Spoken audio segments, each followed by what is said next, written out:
Dear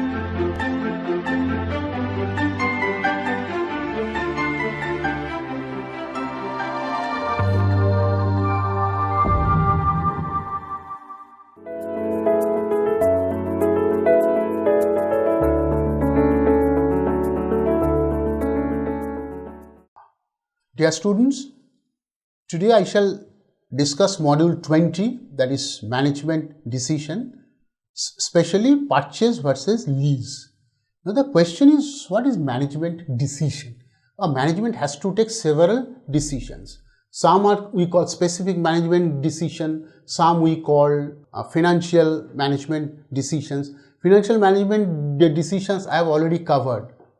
But if you can remember that financial management decision means the capital structure, then the bonus shares, etc., that we call a financial decision. But in case of management decision, what is the problem is, basically such things are, one may argue that this is a clear case of a capital budgeting. In financial management, you may have done the capital budgeting. So the problem is, yes, definitely it's a matter of capital budgeting, but tax also played a very important role. So our endeavor will be to see what are the tax implications in that cases, because you will appreciate in case of like a management decision, what happens that today you are investing some money and you will get back the money after certain years. Now the question is, how do you compare? Because suppose you are making investment in 2019. Now it will take say 6 months or 1 year to establish the business, then you produce the goods, then you sell the goods. They say from 2020 and onwards it will give you the inflow. Now how will you compare? Because say 2020, 21, 22, 23, 24, 25, say 5 years there will inflow. So that money you will get after 5 or 6 years. But now you are spending. So two bases are not the same. So we need the concept of the discounting, right? We need the present value of the inflow. So I know the present value of the outflow, then I know the present value of the inflow, then I will match these two, then I will take the decision. That part is almost common. But here what I will try to do, I will try to put focus on the tax implication. What are the tax implications remaining? So now first is purchase versus lease. So now I will talk of first the tax implication of purchase. Purchase versus lease means purchase or lease of an asset. So you can either purchase an asset outright or you can take an asset on lease. Now what are the tax implications? First I will talk of the purchase.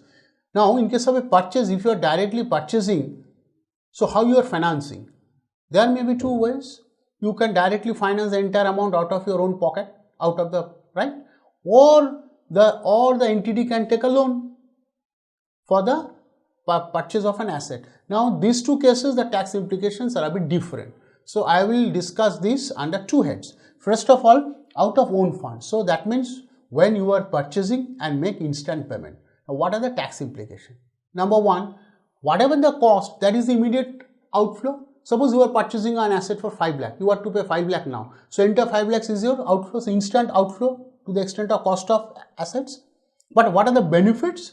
The benefits that on that asset you can claim depreciation, you can claim additional depreciation, and you can also claim 30 to 80, but subject to certain conditions. What are the conditions? I think you are all aware of. In case of 30 to 80, 30 to 80 is a very specific case. That means when you are purchasing an asset for a business which is situated in a notified backward area of certain states. The states are Andhra, Telangana, Bihar and West Bengal. Then you can get a deduction of 15%, and similarly your additional depreciation rate is also enhanced to 35%. So in a nutshell, and I am for that, what I can get over the period of say 5 years, I can get the benefit of depreciation, additional depreciation, all the additional depreciation is for 1 year, and 30 to 80 also this is for 1 year. Now if I go for the borrowed fund, that means I am not paying the money, I borrow the money and against that borrowed fund I pay. Right, now what happens? In case of borrowed money, there is no immediate outflow. You are not paying out of your own pocket, so there is no outflow. When outflow starts, when you are repaying the amount, right? When you are repaying, maybe instant, maybe after 1 year or maybe after 2 years. So your outflow starts at this point. Now, so far as the benefits are concerned, you will get exactly the same benefit. You can claim depreciation. You can claim additional depreciation either at the rate of 20% or I talked of, or at the rate of 35%, and you can also get 32 AD at the rate of 15%. Plus one extra benefit you will get, that is the interest which you are paying is tax deductible. So earlier one, the tax deductible is only depreciation and 3280. Here tax deductibles are depreciation, 3280 and the interest, right? So be very careful. But one small point is interest. If your business is not going well, it might be difficult for you to pay the interest. That is one part, but that we should not consider those. That is a tax implication. Now think of the lease. Now in case of lease, what happens? You are not purchasing it. You are taking the asset on lease. Now what happened to lease? In case of lease also, you are not paying the entire amount instantly. So there is no immediate payment. Your outflow starts when you start paying the lease rent, right? Maybe after 1 year you are paying the lease rent, right? So cash outflow starts only that point. And the entire lease rent as well as the management expense or management fees in relation to lease are tax deductible. So whatever lease rent you pay, it is tax deductible, and if you pay the lease management fees, it is also tax deductible.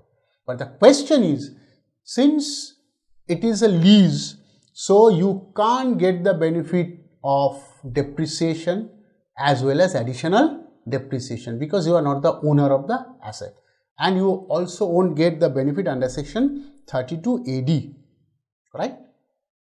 Now one small point I wish to add to the lease. Suppose an entity taken a building on a lease. So we know the lease rent is tax deductible, but the entity cannot claim depreciation or additional depreciation or 32 AD, whatever may be the case. But suppose that entity constructed another floor on that building.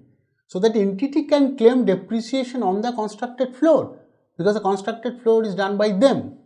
Am I clear? So leased asset doesn't always mean that you won't get the depreciation. This is a case when I'm talking of I am paying the lease rent as well as I can claim depreciation on the floor which have been constructed by the entity, right? Now these things is very difficult to grab in theory.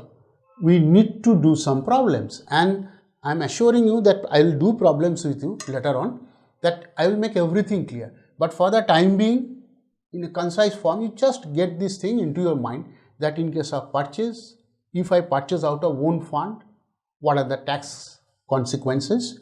If I purchased out of borrowed fund, what are the tax consequences? If I purchase asset by lease, what are the tax consequences? And ultimately when I do the problem will give you the answer, because you will appreciate whenever the present value of the outflow is the lower or the lowest, we will take that. Right? Thank you.